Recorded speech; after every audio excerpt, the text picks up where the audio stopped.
الحمد لله كفى وسلام على عباده الذين اصطفى أما بعد أعوذ بالله من الشيطان الرجيم بسم الله الرحمن الرحيم قد أفلح من زكاها وقد خاب من دساها صدق الله العظيم۔ قرآن پاک میں اللہ تعالیٰ نے بعض چیزیں قسم کھا کر بیان کی۔ قسم کھائی گئی، قسم اس وقت کھائی جاتی ہے جب کسی کو کسی بات کا یقین دلانا۔ اللہ تعالیٰ کو اس کی کوئی ضرورت نہیں ہے کہ وہ قسم کھا کر کسی چیز کو بیان کرے، اس لیے کہ اس کی بیان کی ہوئی ہر چیز یقینی ہے۔ اللہ نے جو فرمایا وہ 100% نہیں 200% صحیح ہے۔ اللہ کے فرمان میں شک شبے کی گنجائش ہے، تو اللہ کا فرمایا ہوا تو یقینی ہونا ہے، اور وہ بات واقعی ہے، حقیقی ہے۔ اللہ نے جو قسم کھائی ہے قرآن پاک میں، اس کی حکمت یہ ہے کہ اللہ تعالیٰ بیان کی ہوئی چیز کی عظمت اور اہمیت دل میں اتارنے کے لیے قسم کھاتا ہے۔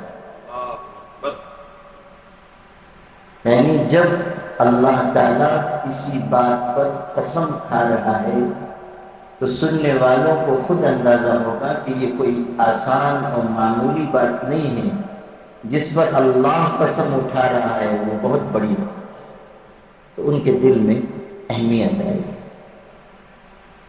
اور کبھی اللہ تعالیٰ قسم کھاتا ہے تاکہ جن چیزوں کی قسم کھائی جائے، ایک تو یہ کہ جس چیز کو بیان کیا قسم کھا کر اس کی اہمیت بیان ہو، عظمت دل میں آئے، اور کبھی یہ ہوتا ہے کہ جن چیزوں کی قسم اللہ تعالیٰ کھا رہا ہے ان چیزوں کی اہمیت اور عظمت یا افادیت اور ان کا نفع یہ بیان کرنا مقصود ہوتا ہے۔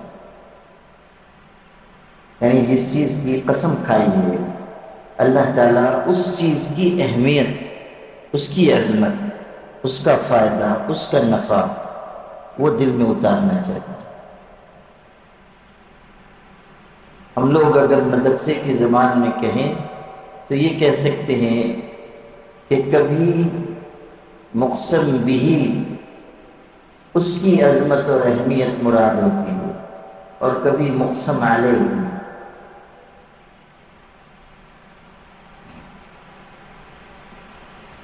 جو نہیں سمجھ سکیں ان کے لیے کوئی حرج کی بات نہیں، اس لیے کہ میں نے پہلے اس کی وضاحت کر دی۔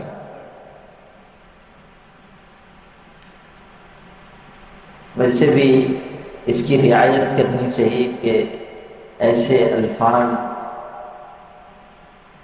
جس کو آپ لوگ جناتی الفاظ سمجھیں ان کے استعمال سے احتیاط ہو، اسی لیے میں نے پہلے وضاحت کر دی۔ تو مقسم بھی اور مقسم علیہ دونوں میں سے کسی کی عظمت اور اہمیت کا بیان مراد ہوتا ہے۔ اور اللہ نے قسمیں کھائی ہیں، کہیں کہیں ایک قسم کھائی، کہیں 2 قسم کھائی، کہیں 3 قسم کھائی، پھر بات کو بیان فرمایا۔ لیکن ایک مقام قرآن کا ایسا ہے کہ جہاں اللہ تعالیٰ نے متعدد چیزوں کی قسم کھائی، اور اگر آپ گنتی کریں تو معلوم ہوگا کہ ایک کے بعد دوسری، تیسری، چوتھی، پانچویں، چھٹی، ساتویں، آٹھویں قسم ہی قسم۔ اس کے بعد وہ بات بیان کی جس کو میں نے شروع میں پڑھا، قرآن پاک کی آیت والشمس وضحاها والقمر اذا تلاها والنہار اذا جلاها واللیل اذا یغشا والسماء وما بنا ونفس وما سوا، یہ سب قسم ہے. اور قسم بھی کچھ آیتوں میں دوہری ہے، جیسے ارشاد ہوا ونفس وما سوا، دو قسم. والارض وما طحاها، دو قسم. ایک ہی آیت میں دوہری قسم. اب آپ سوچئے کہ اللہ تعالیٰ اتنی قسمیں کھا کر کون سی اہم بات ارشاد فرمانا چاہتا ہے جس کے بیان کے لیے اتنی قسمیں اللہ تعالیٰ نے کھا لی. وہ دو آیتوں میں مضمون آیا. اتنی قسم کھانے کے بعد ارشاد ہوا قد افلح من زکاها وقد خاب من دساها. سن لو، وہ انسان کامیاب ہوگا جس نے اپنے نفس کو صاف ستھرا کر لیا، اور وہ انسان ناکام ہوگا جس نے اپنے نفس کو آلودہ کر لیا. اللہ اکبر. یہ زیادہ مناسب ترجمہ ہے، دساہا کا ترجمہ یہ زیادہ مناسب ہے، اور مفہوم کی وضاحت کے لیے کافی و شافی ہے. قد افلح من زکاہا، وہ کامیاب ہوا جس نے اپنے نفس کو صاف ستھرا کر لیا، اور وہ ناکام ہوا جس نے اپنے نفس کو آلودہ کر لیا. غور کیجیے، یہ نہیں کہا گیا وہ کامیاب ہوگا وہ ناکام ہوگا، یہ نہیں فرمایا.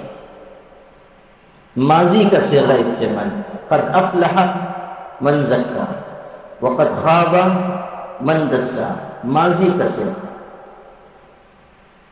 کیوں؟ تاکہ ساری دنیا کو بتا دیا جائے کہ جس طرح ماضی میں واقع ہونے والی چیز یقینی ہوتی ہے، اسی طرح نفس کو پاکیزہ بنانے والے کی کامیابی بھی یقینی ہے، اور نفس کو آلودہ کرنے والے کی ناکامی بھی یقینی ہے. قد افلح من زکا وقد خاب من دسا. جس نے اپنے نفس کو صاف ستھرا کر لیا وہ کامیاب ہے، جس نے اپنے نفس کو آلودہ کر لیا وہ ناکام. اب غور کیجیے کہ ہم کس راستے پر چل رہے ہیں. اپنے بارے میں سوچیں، اپنا جائزہ لیجیے، اپنے آپ پر نگاہ ڈالیے، اپنے عادات، اطوار، اخلاق، کردار، زندگی گزارنے کا طریقہ، گھر کی زندگی، باہر کی زندگی، معاش، تجارت، سب پر نگاہ ڈالیے کہ ہم کہاں کھڑے ہیں. ہم ان میں ہیں جن کا تذکرہ قد افلح من زکاہا میں ہے، یا ہمارا شمار ان میں ہے جن کا تذکرہ قد خاب من دسا. اس پر غور کریں.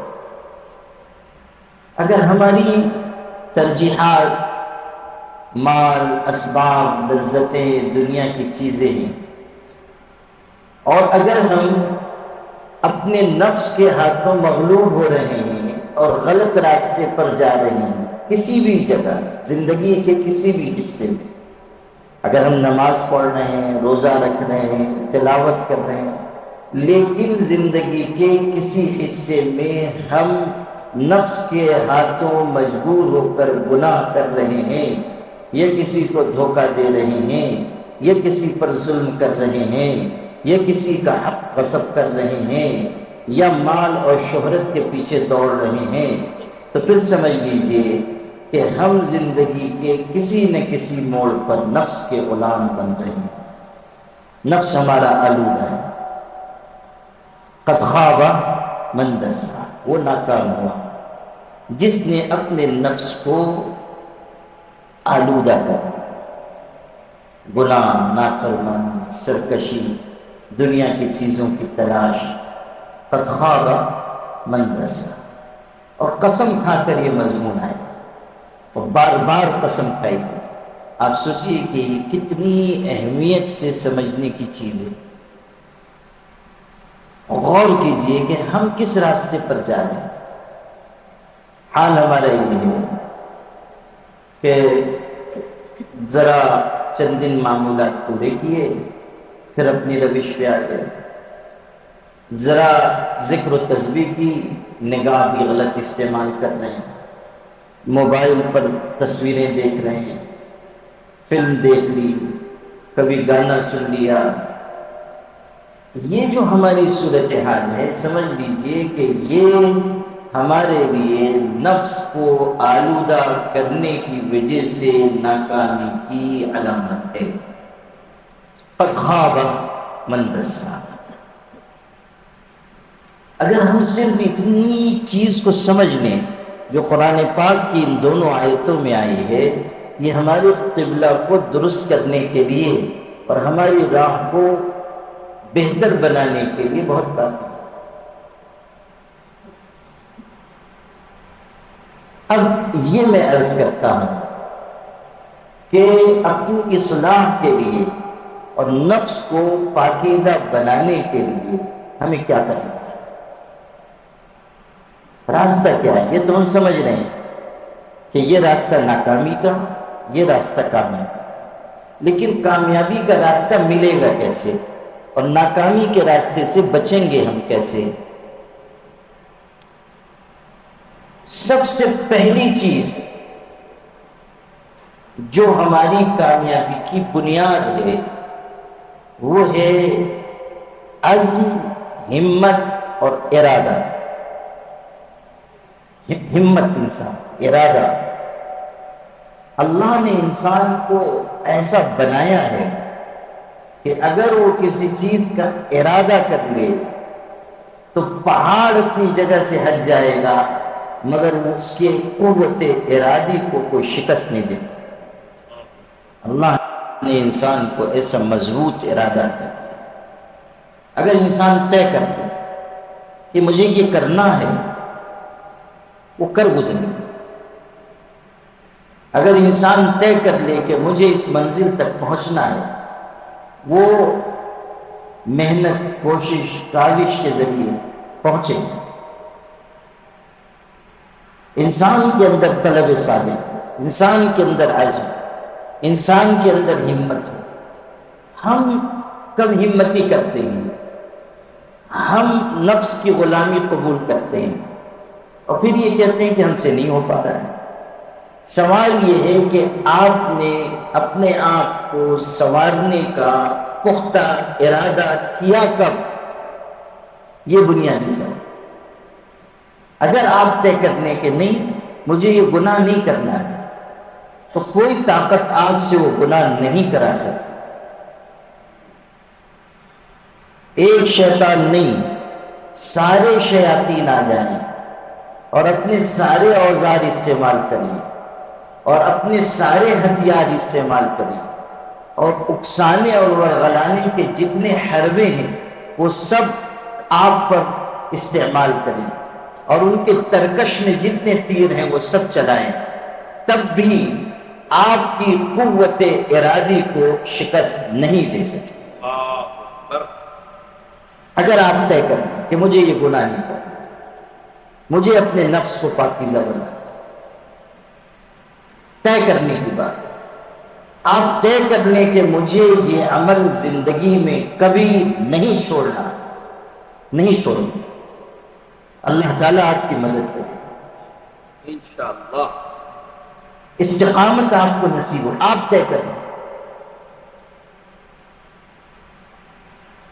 شیخ الحدیث حضرت مولانا زکریا صاحب رحمۃ اللہ علیہ کے زمانے میں کسی نے خواب دیکھا، ذی علم آدمی تھے، خواب دیکھا حضور اکرم صلی اللہ علیہ وسلم کی زیارت میں، خواب میں کچھ انہوں نے پوچھا حضرت سے، کچھ گفتگو ہوئی تو اس میں ایک بات یہ پوچھی کہ حضرت آپ کو اس زمانے کے علماء میں سب سے زیادہ پسند کون ہے؟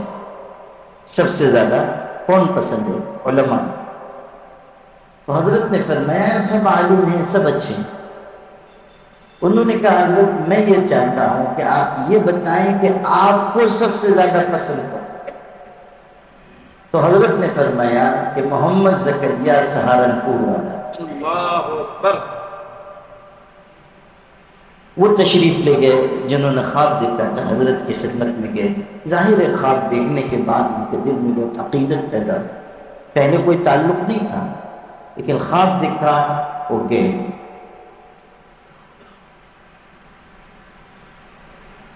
حضرت سے جا کر تنہائی میں خواب ذکر کیا تو حضرت بہت روئے، بہت رقیق القلب تھے اور بہت اعلیٰ روحانیت کے مالک تھے حضرت شیخ الحدیث رحمۃ اللہ، بہت روئے۔ ارشاد فرمایا کہ میں ایسا نہیں ہوں، تمہارے حسن ظن کی وجہ سے تم نے ایسا خواب دیکھا ہے، لیکن انہوں نے کہا کہ نہیں، کوئی عمل تو آپ کا ایسا ہوگا جس کی وجہ سے یہ شرف آپ کو حاصل ہو، حضور صلی اللہ علیہ وسلم کی بارگاہ میں قبولیت کا یہ مقام آپ کو حاصل ہو، کوئی تو بات ہوگی، کوئی عمل ہو۔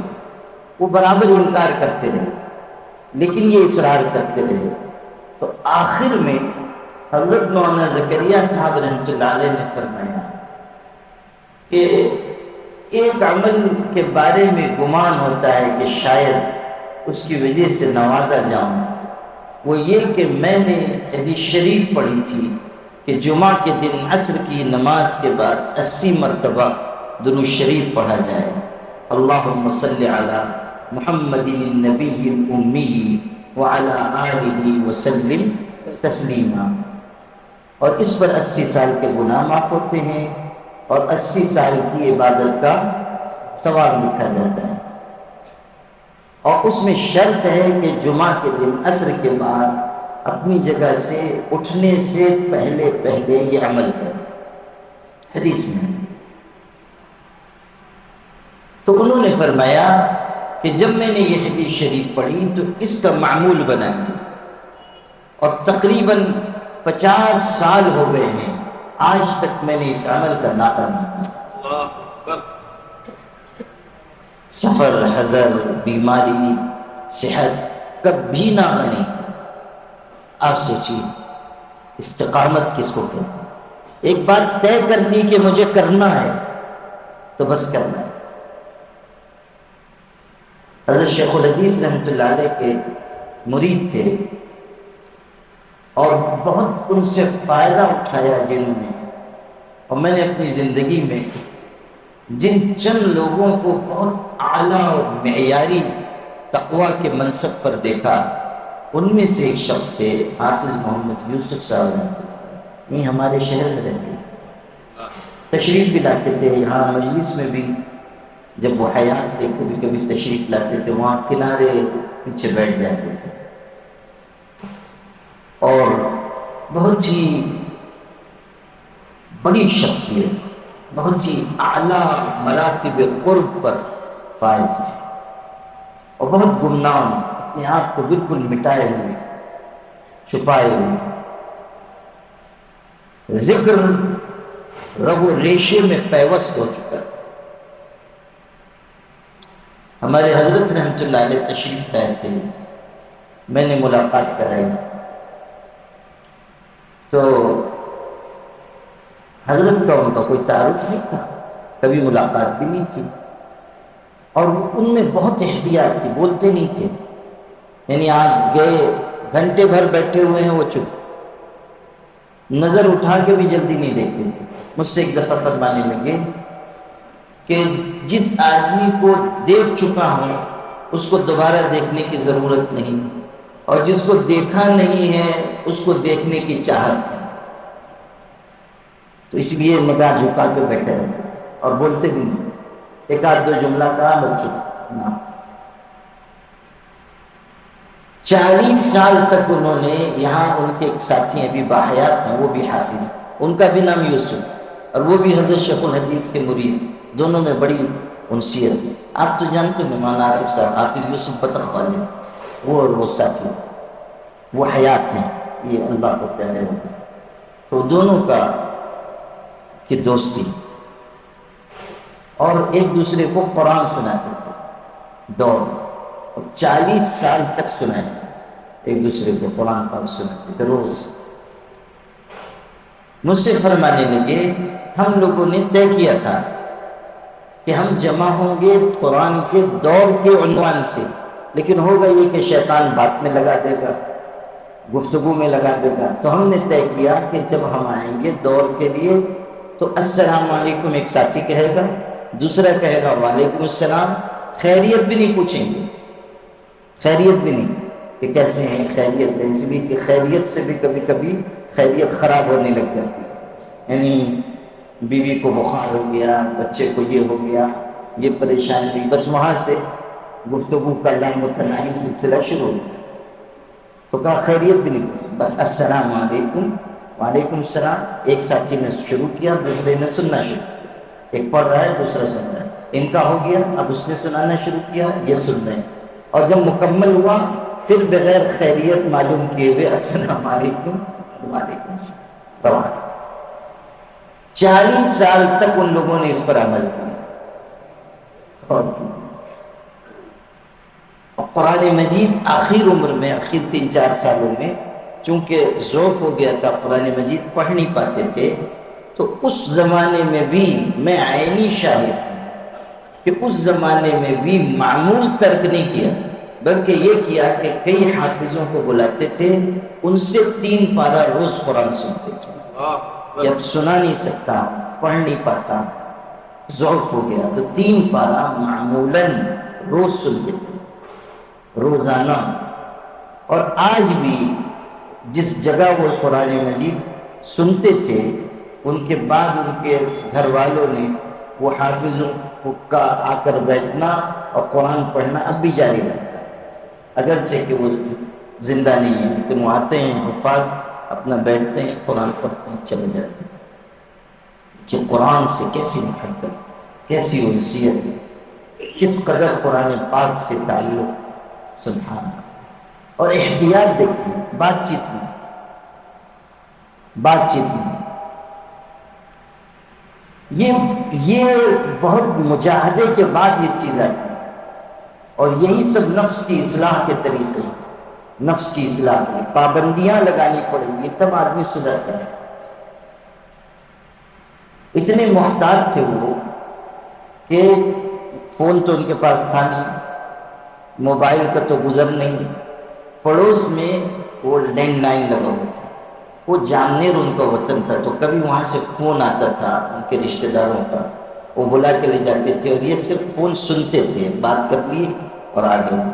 تو بات کر کے جو آئے تو 10 روپے رکھ کے آتے تھے کہ یہ جو میں نے آپ کا فون استعمال کیا اتنی دیر، یہ اس کا معاوضہ ہے.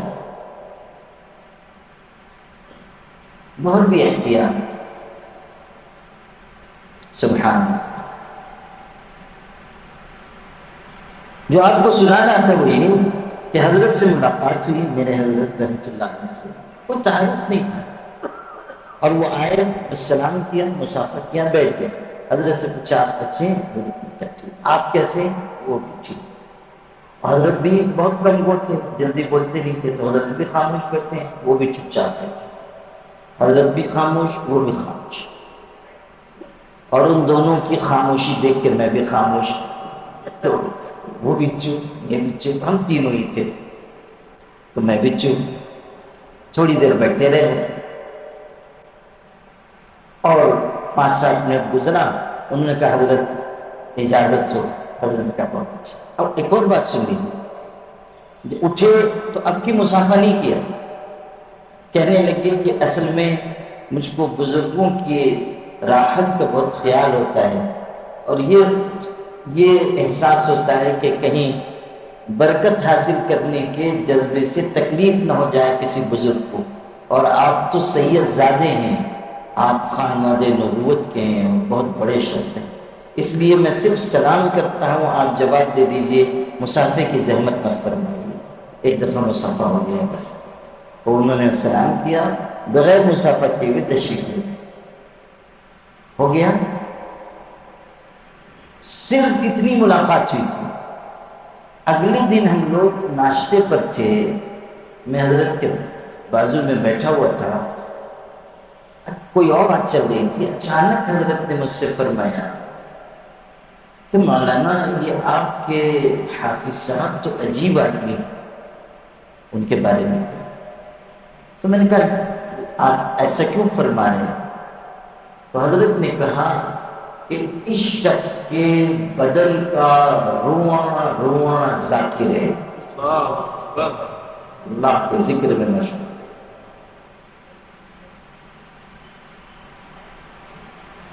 عجیب۔ میرا اپنے حضرت رحمۃ اللہ علیہ سے 18 سال تک تعلق تھا۔ میں 16 سال کا تھا جب بیعت ہوا، اور 18 سال تک میں حضرت کی تربیت میں رہا، اور سفر حضر میں رہا، خلوت و جلوت میں رہا، اور اتنا قریب رہا ہوں اللہ کے فضل و کرم سے کہ لوگ کہتے ہیں کہ شاید حضرت کی اولاد کو بھی اتنا قرب حاصل نہیں رہا، اور حضرت کی شفقت اور اعتماد اور محبت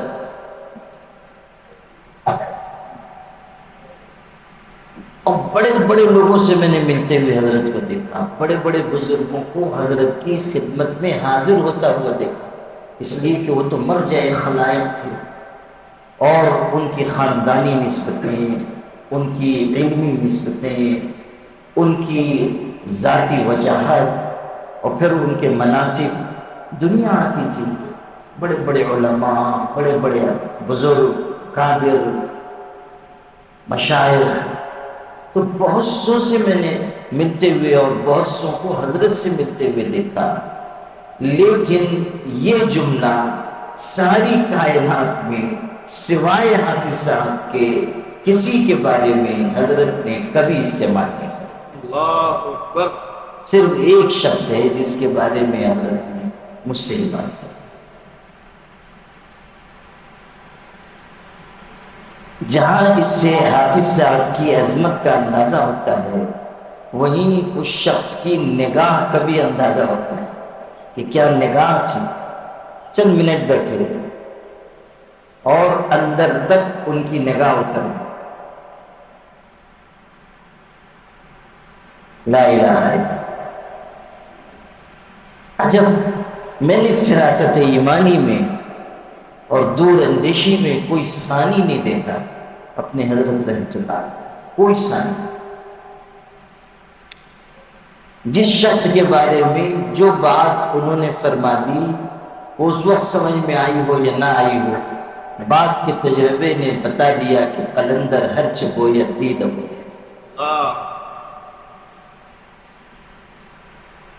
عجب نگاہ تھی، عجب ان کی روحانیت تھی۔ لا الہ الا اللہ۔ اور اتنے پردے انہوں نے ڈال رکھے تھے اپنے اوپر کہ لوگ سمجھ نہ پاتے تھے کہ یہ آدمی معرفت و محبت الہی کے کس سمندر میں ہے۔ اللہ اللہ اللہ اللہ۔ اچھا، جو آپ کو سنا رہا تھا وہ سن لیجیے۔ حافظ یوسف صاحب رحمۃ اللہ علیہ کے تو بہت قصے ہیں، ان کے کشف و کرامات کے بھی واقعات ہیں، وہ سناؤں تو بہت لمبا ہوتا ہے۔ ہاں، یہ جو ذکر کے غلبے والی بات ہے اس کا ایک ٹکڑا سنا دیتا ہوں، اس کا ایک ٹکڑا سنا دیتا ہوں۔ ذکر کیسے غالب آتا ہے انسان کا۔ وہ تہجد سے مشغول ہوتے تھے جو ذکر میں، تو چاش تک مشغول رہتے تھے۔ فجر کے بعد ہم لوگ ساتھ میں ذکر کرتے تھے، پھر وہ گھر تشریف لے جاتے تھے، ان کے ہم لوگوں کو ساتھ لے جاتے تھے، بطور خاص مجھ کو بہت اصرار کر کے لے جاتے تھے، چائے پلاتے تھے۔ ہم لوگوں کو تو چائے پلاتے تھے اور خود جا کے اندر ذکر میں پھر مشغول ہو جاتے تھے۔ ذکر غالب تھا۔ ایک دفعہ میں ان کے ساتھ سفر میں گیا، میرا بہت احترام کرتے تھے، بہت ہی شفقت، بہت محبت، بہت اونچے الفاظ بھی کہتے تھے جس کا میں اپنے آپ کو اہل نہیں سمجھتا۔ تو سفر میں ہم لوگ گئے، ایک کمرے میں قیام ہوا۔ کمرے میں ایک پلنگ بچھی ہوئی تھی اور میں نے نیچے اپنی چادر بچھا لی اور کہا کہ میں اس پر آرام کرتا ہوں، آپ اوپر تشریف رکھیں، آرام فرمائیں۔ اچھا، میں نے قصدن یہ چاہا کہ اس دن ان کے ساتھ آرام کروں، قصدن، اس لیے کہ مجھ کو کچھ تلاش تھی۔ اور میں نے چاہا کہ وہ ساتھ رہیں. تو انہوں نے پہلے تو یعنی راستہ بنانے کی کوشش کی. میں مسجد میں سو جاتا ہوں، میں یہاں کونے میں لیٹ جاتا ہوں، میں ادھر سو جاتا ہوں. میں نے کہا نہیں، آپ یہیں آرام کرنا. اچھا اتنا تو ہو گیا. اب یہ ہوا کہ میں نے کہا کہ آپ اس پر سو جائیں گے. تو کہنے لگے نہیں، یہ تو مجھ سے نہیں ہو سکتا، ممکن نہیں ہے کہ آپ کی موجودگی میں اوپر سو جاؤں، یہ نہیں ہو سکتا. وہ بہت اصرار کر کے، آخری درجے کے اصرار کر کے نیچے لیٹ گئے. اور مجھ کو کچھ پڑھنا تھا، کچھ لکھنا تھا، تو میں بیٹھ کر لکھنے پڑھنے لگا. اور مجھ کو کچھ تلاش بھی تھی، تو میں ذرا دیر اپنا، میں نے چاہا کہ میں جاگتا رہوں. شاید ساری رات میں جاگتا رہا. تو جب وہ سو گئے، یہ سنانا تھا، جب وہ سو گئے گہری نیند، اور تھوڑی دیر کے بعد جو نیند کی حالت میں، گہری نیند میں، لیکن سبحان اللہ، الحمدللہ، لا الہ الا اللہ، زبان سے ان کے کلمات ذکر نکل گہری. اچھا میں نے یہ خیال کیا کہ شاید جاگ گئے تو ذکر کرنے، لیکن دیکھا کہ وہ گہری نیند میں ہے، اور ذکر کی وہ کیفیت جو ہے وہ طبعی کیفیت ان کی بن گئی. اور تہجد تک میں نے دیکھا کہ ہر تھوڑی دیر کے بعد ذکر ان کا جاری ہو جاتا ہے، اور گہری نیند، آرام فرما. آپ سوچئے کہ یہ ذکر کے غلبے کی کیسی کیفیت ہے کہ آدمی سو گیا گہری نیند میں، لیکن ذکر جاری ہے، اللہ کا نام جاری ہے، لا الہ الا اللہ. اب سنیے، وہ درود شریف کی مجالس ہم لوگ یہاں وہاں شروع کر رہے تھے. تو ایک گاؤں میں گئے، یہ جائے کھیڑا ہے، اس کے آگے کوئی گاؤں تھا. مجھ سے کہنے لگے کہ آپ بھی تشریف لے چلیں تو بہت اچھا ہے. میں تو سعادت سمجھتا تھا، میں چلا گیا. ان کو تکلیف رہتی تھی، ظاہر ہے آخری عمر تھی، تقریباً 80 سال کی عمر ہوئی، تو کچھ بیماریاں بھی تھیں کچھ. تو کسی وقت آنت چڑھ جاتی تھی، اور آنت ان کی جو چڑھتی تھی تو بہت شدت کی تکلیف ہوتی تھی، بیٹھ نہیں سکتے تھے. وہ جمعہ کا دن تھا، تو جمعہ کے دن ہم لوگ سفر کرتے ہوئے ایک جگہ جمعہ میں نے پڑھایا، پھر اور آگے بڑھے، عصر میں ایک جگہ مجلس تھی. اب جو وہاں پہنچے عصر میں جہاں مجلس تھی، تو ان کو راستے سے تکلیف شروع ہو گئی، اور نماز پڑھنے کی سکت ان میں رہی نہیں، لیکن کسی طرح بیٹھ کے نماز پڑھی انہوں نے. تو میں نے اصرار کیا کہ آپ فوراً لیٹ جائیے، تکلیف پڑ رہی ہے آپ کو، ہم لوگ سفر میں بھی ہیں، خدا نخواستہ زیادہ تکلیف نہ ہو. تو میرے اصرار کرنے پر لیٹ تو گئے، لیکن اس شدت تکلیف میں جب کہ کرا رہے تھے، انہوں نے تسبیح ہاتھ میں لے کر یہ جمعہ کی نماز، عصر کی نماز کے بعد والا عمل اس حالت میں بھی پورا فرمایا. یہ سنانا،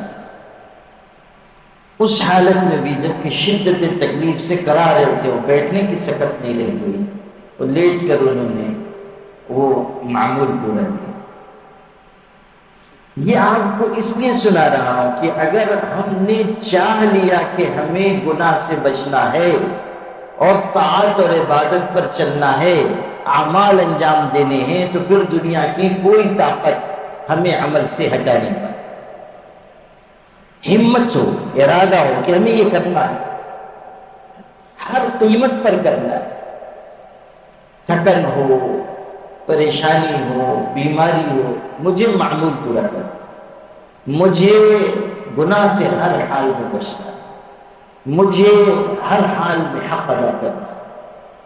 یہ ہمارا عزم راسخ ہونا چاہیے، طلب صادق.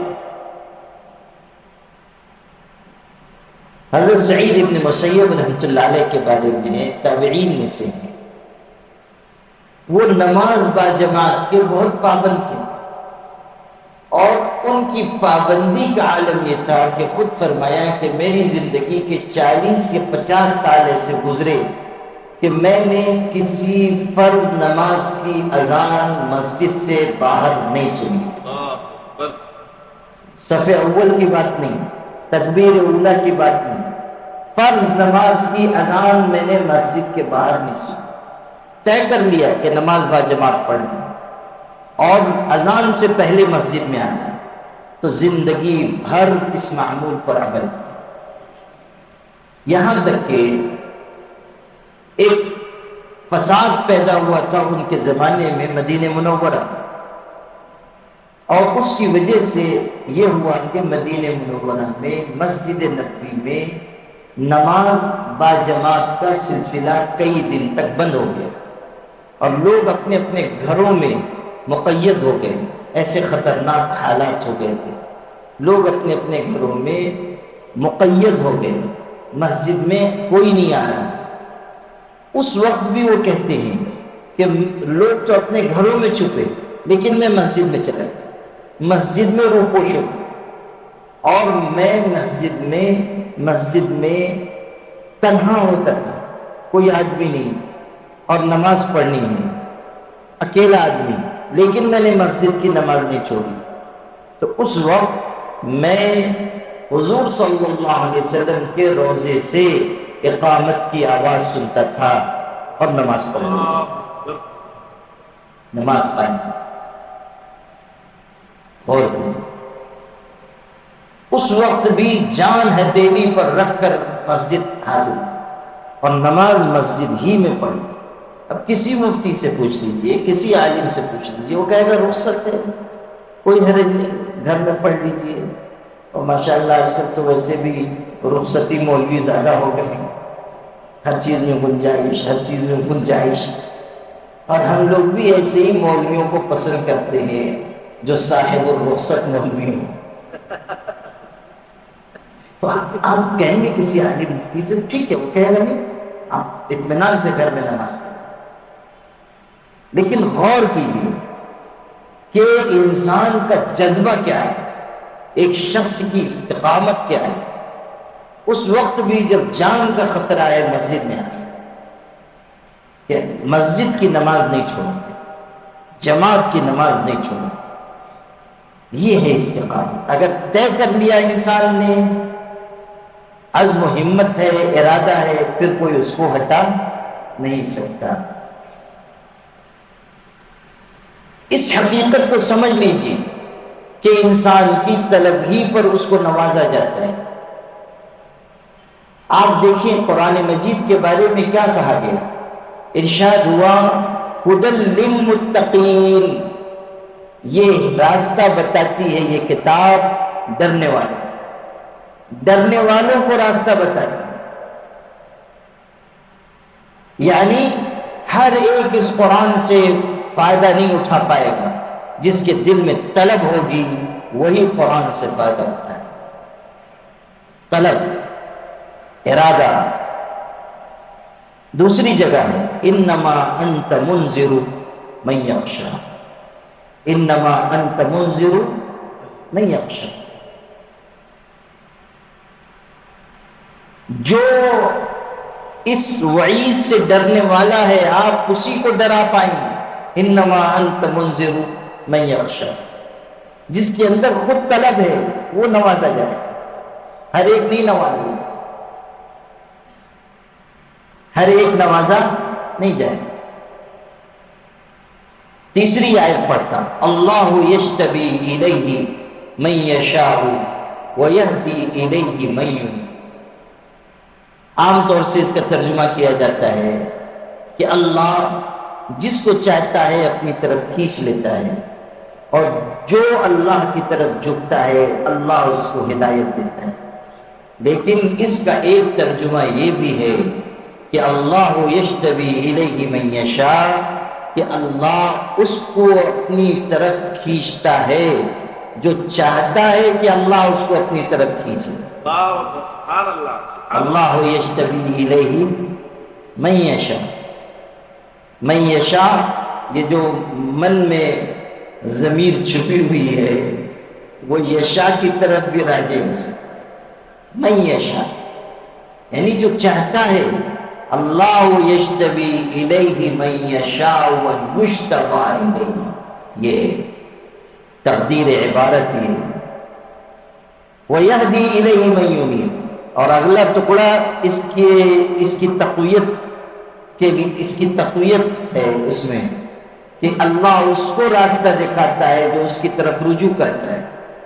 تو پہلا جملہ بھی اگر اس طرح ہوگا کہ اللہ اس کو اپنی طرف کھینچ لیتا ہے، جو چاہتا ہے کہ اللہ اس کو اپنا بنا لے، اور اللہ اس کو راستہ دکھاتا ہے جو اس کی طرف رجوع کرتا ہے، تو ترجمہ زیادہ واضح ہوگا اور دونوں ٹکڑے ایک دوسرے سے قریب ہو جائیں۔ بات سمجھ میں آئی کہ اللہ تعالیٰ اس کو نوازے جو چاہے گا کہ میں اللہ کا بن جاؤں۔ اب ایک بے نیاز پھر رہا ہے، نفس کی آلودگیوں میں مبتلا ہے، ذرہ برابر اس کو شعور نہیں ہے، وہ اللہ کی طرف لوٹنا نہیں چاہتا ہے، وہ گناہی میں زندگی گزارنا چاہتا ہے، تو اللہ کو کیا اس سے تعلق، اور اللہ کو اس کی عبادت سے کون سا فائدہ ہونے والا؟ اللہ بے نیاز ہے، اللہ اس کو اس کے حال پہ چھوڑ دے گا۔ جس وادی میں تم چاہو جا کے ہلاک ہو جاؤ، ہمیں کوئی پرواہ نہیں۔ اللہ الصمد، اللہ بے نیاز ہے، اللہ کو کوئی پرواہ نہیں، اللہ بے نیاز ہے۔ اگر ہم اللہ کی طرف لوٹنا چاہیں تو اللہ پھر راستہ دکھائے، اور اگر ہم بے نیازی کا اظہار کریں گے، لاپرواہی، تو پھر اللہ کو کیا پرواہ؟ اللہ یجتبی الیہ من یشاء ویہدی الیہ من ینیب۔ تو میرے بھائیوں، ارادہ کریں، ہمت کریں، طلب صادق پیدا کریں، عزم راسخ پیدا کریں۔ میرے والد صاحب رحمۃ اللہ علیہ کہتے تھے کہ اگر ساری دنیا کی خوشبو اور عطر تم اپنے سامنے جمع کر لو اور اس کے بعد اپنی ناک بند کر لو، تم کو کوئی فائدہ نہیں۔ ساری دنیا کی خوشبو، بہترین سے بہترین عطر لا کے جمع کر لو اور پھر اپنی ناک بند کر لو، کیا فائدہ ہو؟ خوشبو سے فائدہ اٹھانے کے لیے تمہارے اندر بھی طلب ہونی چاہیے، تب تم خوشبو سے فائدہ اٹھا سکتے۔ اور جب طلب آ جاتی ہے اور انسان راستے پر چلنا شروع کرتا ہے تو پھر اللہ کی نصرت آتی ہے۔ اس میں بھی قرآن سے استشہاد کرتا ہوں، وَالَّذِينَ جَاهَدُوا فِينَا لَنَهْدِيَنَّهُمْ سُبُلَنَا۔ جو ہمارے راستے کی محنت کریں گے ہم راستے خود کھول دیں گے، ہم راستے خود کھولیں گے۔ ایک آدمی ہے آ گیا کہ اب مجھ کو نیک بننا ہے، گناہ سے بچنا ہے، طلب پیدا ہو گئی، ارادہ پیدا ہو گیا، اللہ سے مانگ بھی رہا ہے، کوشش بھی کر رہا ہے، اب اللہ راستے بنائے۔ ایک بزرگ کے بارے میں ہے کہ وہ نماز با جماعت کے بہت عادی تھے، پابند تھے، اور سفر حضر ہر جگہ با جماعتی نماز پڑھتے تھے۔ ایک مرتبہ سفر میں نکلے، اس زمانے میں وہ بہلی ہوتی تھی، اس میں آدمی کو بٹھا کے لوگ لے کے چلتے تھے، پرانا زمانہ تھا، اور انہوں نے اندازہ لگایا کہ یہاں سے فلاں مقام تک پہنچنے میں اتنا وقت لگے گا اور وہاں مجھ کو باجماعت نماز مل جائے گی۔ یہ پورا حساب کتاب کر کے وہ چلتے تھے کہ کہاں باجماعت نماز ملے گی۔ لیکن اللہ کی تقدیر کہ راستے میں کچھ کسی وجہ سے دیر ہو گئی اور نماز کا وقت راستے میں ہو گیا، اور نہ کوئی مسجد نہ کوئی مسلمان، یہاں تک کہ جو گاڑی چلانے والا تھا، وہ جو لے کے جا رہا تھا، وہ ہندو، وہ غیر مسلم، ایک وہ ایک یہ، بس دور دور تک کسی کا آتا پتہ نہیں، کوئی آبادی نہیں۔ اب یہ پریشان کہ آج میری جماعت کی نماز چلی جائے گی، اور دل ہی دل میں دعا کر رہے ہیں کہ اللہ تو کچھ راستہ نکال دے، میری جماعت کی نماز نہ جائے، اتنے دن سے میں اہتمام کرتا ہوں۔ اب دیکھیے، وَالَّذِينَ جَاهَدُوا فِينَا لَنَهْدِيَنَّهُمْ سُبُلَنَا، اللہ کیسے راستہ بناتا ہے۔ یہ تھوڑے بے چین ہو رہے تھے، نماز کا وقت تنگ ہو رہا ہے، اتنے میں اس گاڑی چلانے والے ہندو نے زنار وہ پہنتے ہیں، وہ دھاگا اس نے توڑ کر پھینکا اور کہا، لو میاں جی میں ہی مسلمان ہو جاتا ہوں، میں ہی مسلمان ہو جاتا ہوں۔ اور اس نے ان کے ہاتھ پر کلمہ پڑھا۔ قریب میں کھیت میں پانی بہ رہا تھا، حضرت نے کہا جاؤ جاؤ بھاگ کر جاؤ، جلدی سے غسل کر کے آ جاؤ اور جماعت میں شامل ہو۔ نماز میں وہ جماعت کی نماز نہیں گئی۔ حضرت مولانا اشرف علی تھانوی رحمۃ اللہ علیہ کے واقعات میں کہ حضرت رحمۃ اللہ علیہ سفر کر رہے تھے، اور حضرت تھانوی تو بہت محتاط آدمی تھے، بہت متقی آدمی، اور اپنے متعلقین کو بھی وہ بہت ہی محتاط بناتے تھے، بہت تربیت کڑی ان کے ہاں۔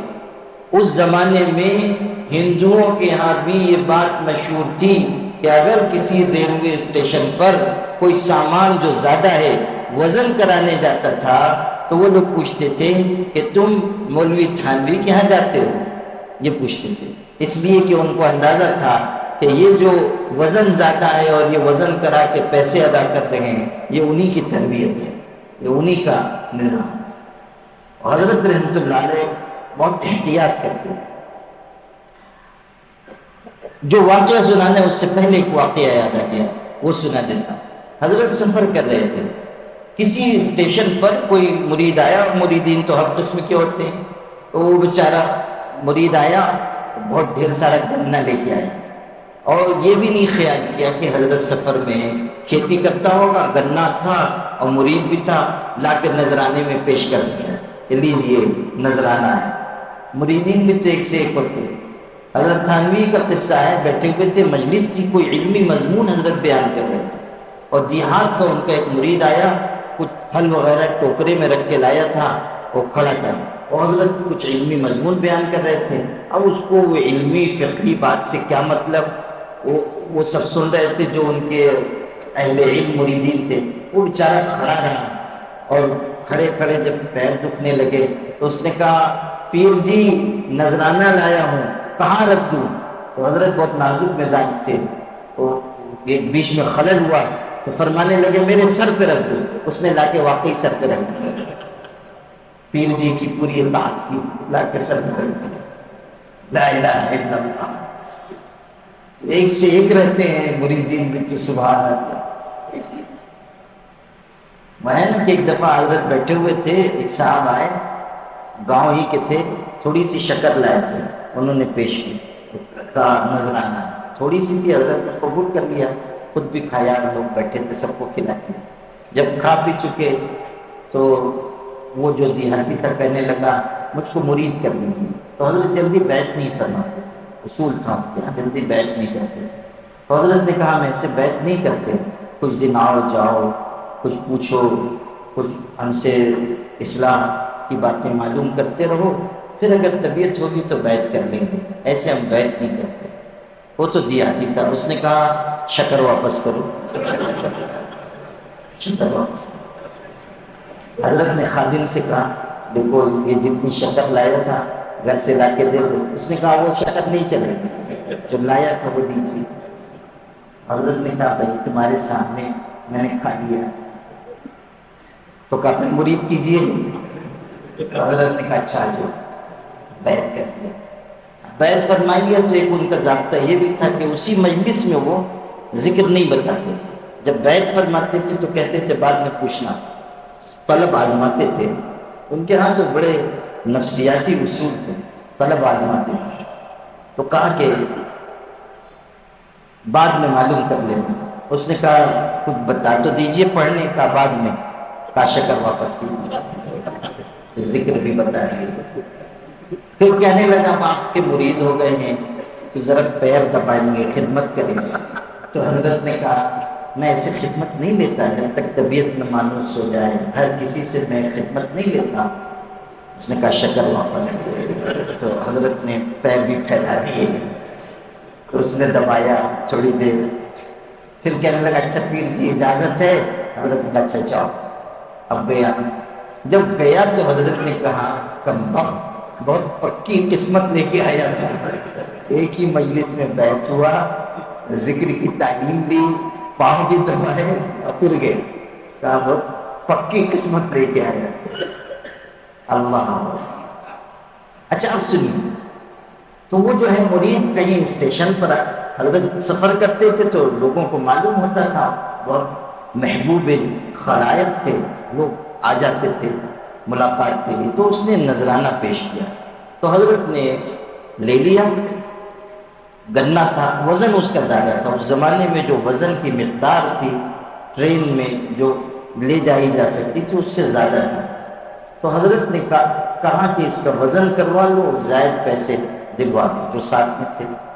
تو جو گارڈ تھا جو اس وقت ٹرین میں تھا وہ حضرت کا معتقد تھا، اس نے کہا حضرت کوئی بات نہیں ہے، تھوڑا وزن زیادہ ہے، چلیے کوئی حرج کی بات نہیں، میں ساتھ ہوں۔ حضرت نے کہا کہ تم کہاں تک ساتھ جاؤ گے؟ اس نے کہا فلاں منزل تک، فلاں اسٹیشن تک۔ کہا ہمیں اس سے آگے جانا ہے۔ کہا اس سے آگے جو گارڈ جائے گا اس کو میں کہہ دوں گا، میرا دوست ہے، آگے لے جائیں۔ کہا وہ کہاں تک جائے گا؟ کہا فلاں جگہ۔ کہا ہمیں اس کے بھی آگے جانا ہے۔ تو وہ کہنے لگا حضرت اس اسٹیشن کے آگے تو یہ ٹرین جاتی ہی نہیں ہے، آپ کہاں آگے جانے والے ہیں؟ تو حضرت نے کہا میاں ہمیں آخرت کے سفر پر جانا ہے، وہاں تم ہمیں بچا نہیں پاؤ گے، اللہ اکبر۔ وہاں تم اس خیانت پر ہمارا بچاؤ نہیں کر سکو گے۔ یہ سمجھانا چاہ رہے تھے کہ آج تم کہہ رہے ہو کہ لے جائیے، یہ تو خیانت ہے۔ یہ باریکی تھی ان کے یہاں۔ اب سنیے، حضرت کہیں سفر کر رہے تھے اور کسی اسٹیشن پر ٹرین ان کو بدلنی تھی اور کچھ دیر کا توقف تھا، گھنٹے 2 گھنٹے انتظار کرنا تھا دوسری ٹرین کے لیے۔ تو حضرت کے کوئی معتقد تھے، انہوں نے اس اسٹیشن کا جو اسٹیشن ماسٹر تھا ہندو، اس کو خط لکھا اور کہا کہ ہمارے گرو جی جا رہے ہیں، بہت بڑے شخص ہیں، ذرا ان کا خیال رکھنا۔ تو حضرت جب اترے تو اس نے اعزاز کیا اور لے جا کر ایک کمرے میں بٹھا دیا، انتظار کے لیے حضرت بیٹھ گئے۔ تھوڑی دیر میں شام ہو گئی، اندھیرا ہونے لگا، تو وہ زمانہ لالٹین کا تھا۔ تو اس نے یہ کہا اب کسی ملازم سے کہ ذرا لالٹین لے آنا، اندھیرا ہو رہا ہے، لالٹین جلائیں۔ اب سنیے، حضرت تھانوی خود بیان کرتے ہیں کہ میرے دل میں یہ بات آئی کہ یہ اسٹیشن ماسٹر ہے، ابھی جو لالٹین منگوائے گا وہ ٹرین محکمے کی ہوگی اور میرے لیے اس کا استعمال، میرے لیے اس کا جلانا وہ جائز نہیں ہے۔ اور اگر یہ ہندو ہے اس کو میں کیسے سمجھاؤں گا کہ یہ جلانا صحیح نہیں، فلاں کرو فلاں کرو، اس کی عقل میں نہیں آئے گا۔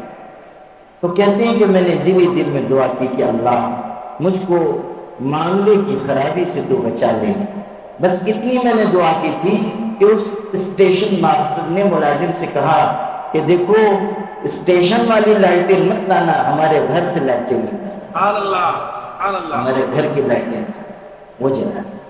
لا الہ الا اللہ۔ یہ ہے کہ جب انسان خود چلے گا راستے پر تو پھر اللہ تعالیٰ راہیں خود کشادہ فرمائے، اللہ تعالیٰ خود مدد فرمائے۔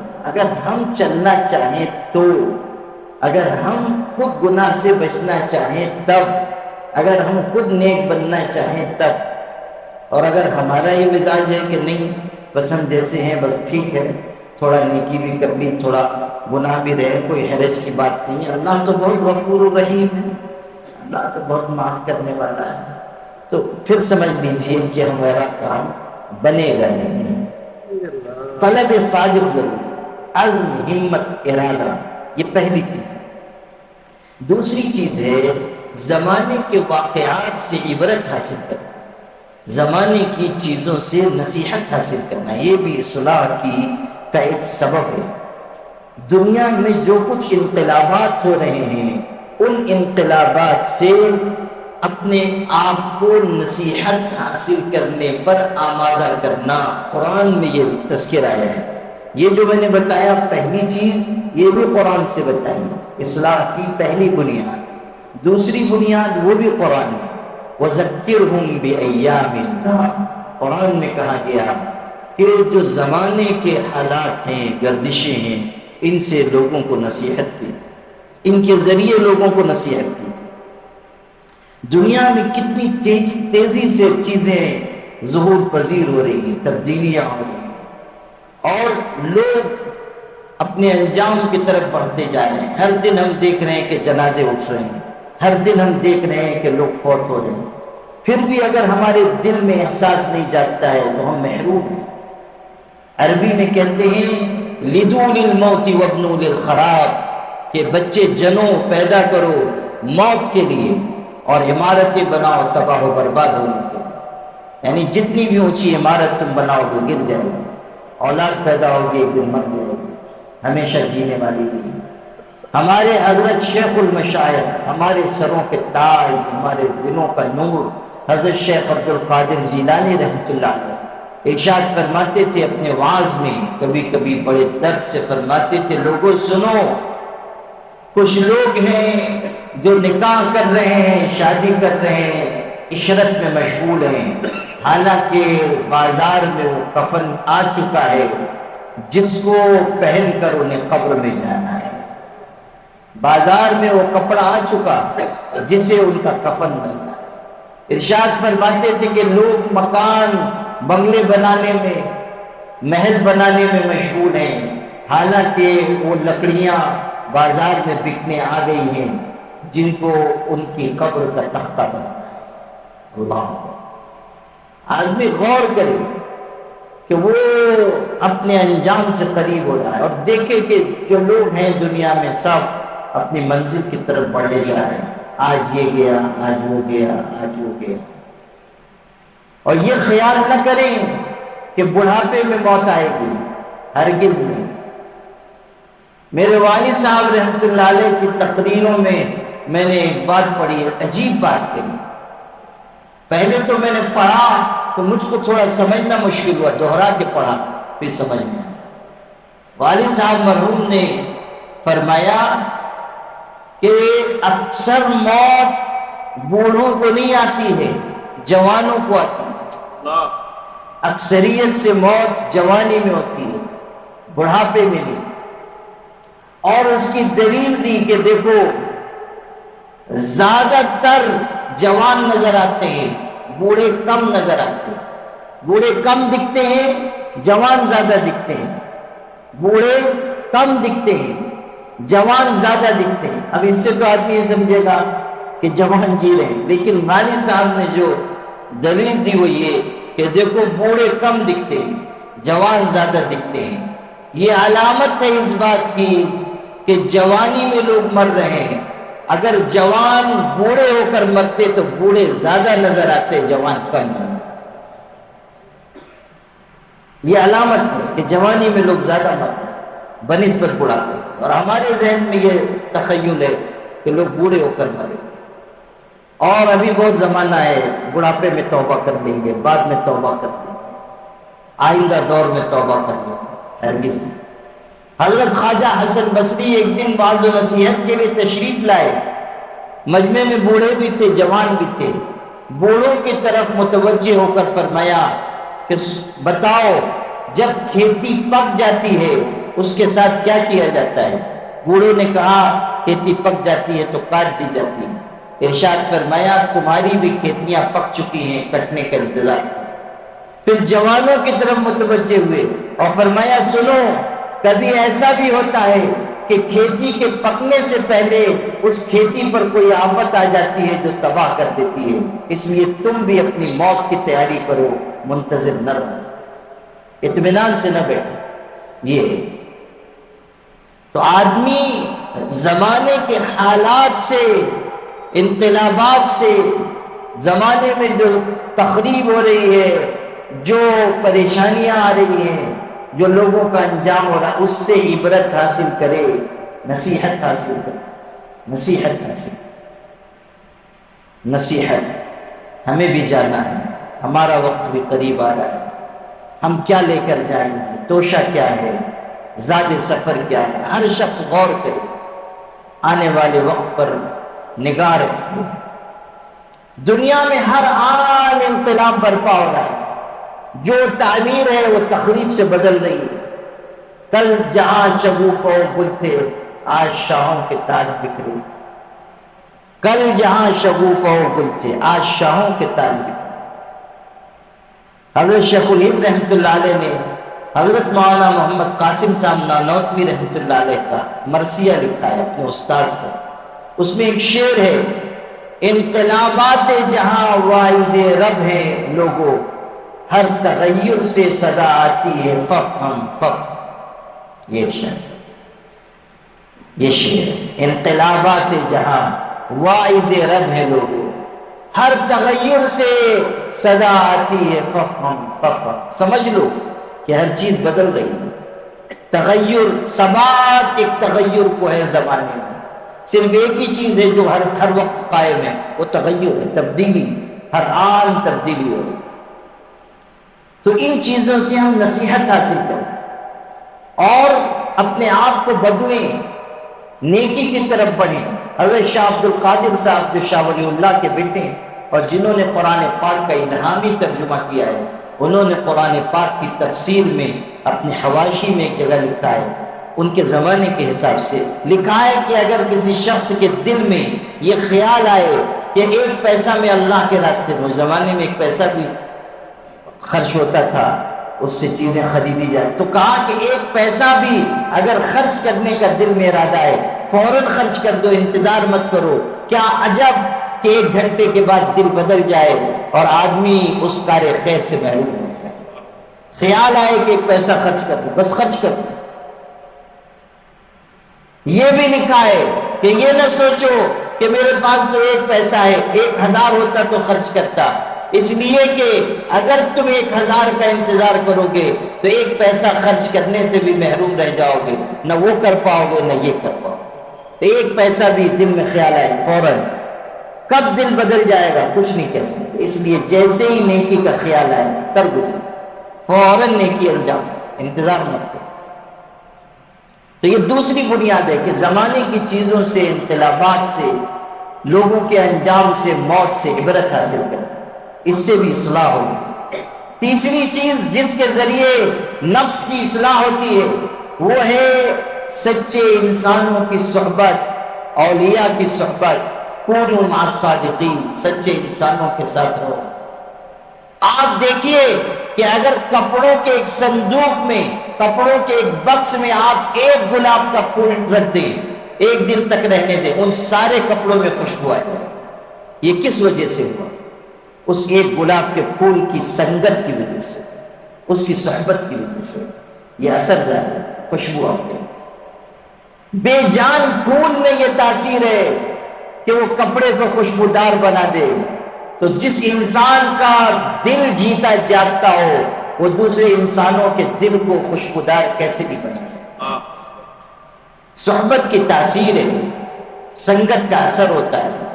اگر ہم اچھے انسانوں کے پاس بیٹھیں گے ہم میں تبدیلی آئے گی۔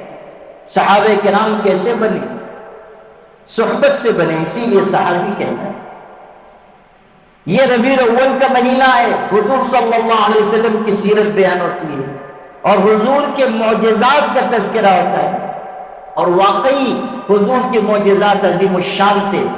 امام جلال الدین سیوطی رحمۃ اللہ علیہ کی کتاب ہے 2 جلدوں میں عربی میں، الخصائص الکبریٰ فی معجزات خیر الورى، اس میں انہوں نے لکھا ہے مقدمے میں کہ پچھلے انبیاء میں سے کسی کو 1 معجزہ، کسی کو 2، کسی کو 3، کسی کو 4، کسی کو 8-10 معجزات ملے بس، لیکن کائنات میں ہمارے آقا وہ واحد پیغمبر ہیں جن کے معجزات کی تعداد 10,000 سے بھی زیادہ ہے، اور 1,000 معجزات کا تو انہوں نے خود اپنی کتاب میں تذکرہ لکھا ہے الخصائص الکبریٰ۔ 1,000 معجزات گنائے ہیں اور تعداد لکھی ہے کہ 10,000 سے زیادہ حضور صلی اللہ علیہ وسلم کے معجزات، اور کیسے حیرت انگیز معجزات تھے۔ اللہ اکبر، مردہ بکری کے گوشت میں سے آواز آ رہی ہے، انگلیوں سے پانی کا چشمہ جاری ہو رہا ہے، براق مسخر کر دیا گیا ہے، آنے والے زمانے کی خبر دے رہے ہیں، سارے حالات بیان فرما رہے ہیں، اپنے آگے جس طرح دیکھتے ہیں اپنے پیچھے بھی اسی طرح دیکھ رہے ہیں، زمین کے اوپر جس طرح دیکھ رہے ہیں زمین کے اندر بھی اسی طرح دیکھ رہے ہیں۔ کیا کیا معجزات ہیں، عقل حیران ہو جائے۔ جانور گواہی دے رہے ہیں، درخت گواہی دے رہے ہیں، پتھر اور کنکر گواہی دے رہے ہیں۔ اللہ اکبر، کیسے زبردست معجزات ہیں۔ لیکن میرے بھائیوں، اس حقیقت کو ہمیشہ یاد رکھنا کہ یہ جتنے معجزات ہیں ان سب سے بڑا معجزہ یہ ہے کہ آپ نے ان لوگوں کے دل تبدیل کر دیے جن کے دل بھیڑیوں سے زیادہ سخت تھے۔ حضور صلی اللہ علیہ وسلم کا کیسا حیرت انگیز معجزہ ہے، جو کفر و شرک میں گلے گلے ڈوبے ہوئے تھے، حضور نے ان پر محنت کر کے کیسا انقلاب عظیم برپا فرمایا۔ کسی پتھر میں سوراخ کرنا آسان ہے، لیکن کسی کا دل بدلنا آسان نہیں ہے۔ حضور صلی اللہ علیہ وسلم نے یہ کر کے دکھایا کہ دلوں کو تبدیل فرمایا، اور ایک ایسی عالمگیر جماعت قائم فرمائی، سبحان اللہ، کہ اخلاق، اخلاص، ایثار، ہر چیز میں وہ جماعت بے نظیر، بے مثال۔ صحابہ کرام کی جماعت کیسی تھی، سبحان اللہ، اور کس وجہ سے یہ بنے؟ حضور کی صحبت کی وجہ سے بنے، حضور صلی اللہ علیہ وسلم کے ساتھ رہنے کی وجہ سے بدلے۔ یہ ہے صحبت کی تاثیر۔ اسی لیے کہا کونوا مع الصادقین، سچوں کی صحبت اختیار، اچھے لوگوں کے ساتھ رہو۔ یہ بھی سمجھنے کی چیز ہے۔ یہ جو ہم خیال کرتے ہیں، آ گئے مجلس میں شریک ہو گئے، تھوڑی دیر بیٹھے، یہ بھی ٹھیک ہے، کچھ نہ کچھ فائدہ تو اس سے بھی ہو گئی، لیکن یہ کافی نہیں ہے۔ معتد بھی مدت اپنے شیخ کی خدمت میں رہنا چاہیے، ان کے ساتھ وقت گزارنا چاہیے، ان کے اخلاق، ان کے کردار کو دیکھنا چاہیے، ان سے فیضان حاصل کرنا چاہیے، یہ ضروری ہے۔ معتد بھی مدت، کچھ محنت کرنی چاہیے، کچھ مجاہدہ کرنا چاہیے۔ یہ نہیں کہ بس آئے، زیارت فرمائی اور تشریف لے گئے، یہ نہیں۔ معتد بھی مدت، قرآن پاک میں یہ آیت جہاں یہ 11ویں پارے میں کونوا مع الصادقین، سچوں کے ساتھ رہو، اس کی تشریح میں علامہ آلوسی نے، جو زبردست مفسر قرآن ہے، روح المعانی کے مصنف، انہوں نے اس کی تشریح کرتے ہوئے لکھا ہے خالطوہم لتکونوا مثلہم، کہ نیک انسانوں کے ساتھ اتنا رہو کہ تم بھی انہی کے جیسے بن جاؤ، صالحین صادقین کے ساتھ اتنا رہو تم بھی ویسے ہی ہو۔ خالطوہم لتکونوا مثلہم، اتنا رہو کہ ان کے رنگ میں رنگ جاؤ، ان کے کردار کا اثر تم میں آ جائے، ان کے سوچنے کا انداز، ان کا نظریہ، ان کا خیال، سب تمہارے دل میں آئے، ایک رابطہ ایسا استوار ہو شیخ سے کہ جو اس کے دل میں آ رہا ہے وہ تمہارے دل میں آئے۔ ہمارے حضرت رحمت اللہ علیہ ایک دن تشریف فرما کے خانقاہ، ایک نئی عمارت بن کر تیار ہوئی تھی، حضرت کے خلفاء تشریف فرما تھے، حضرت نے بلایا، حضرت کے خلفاء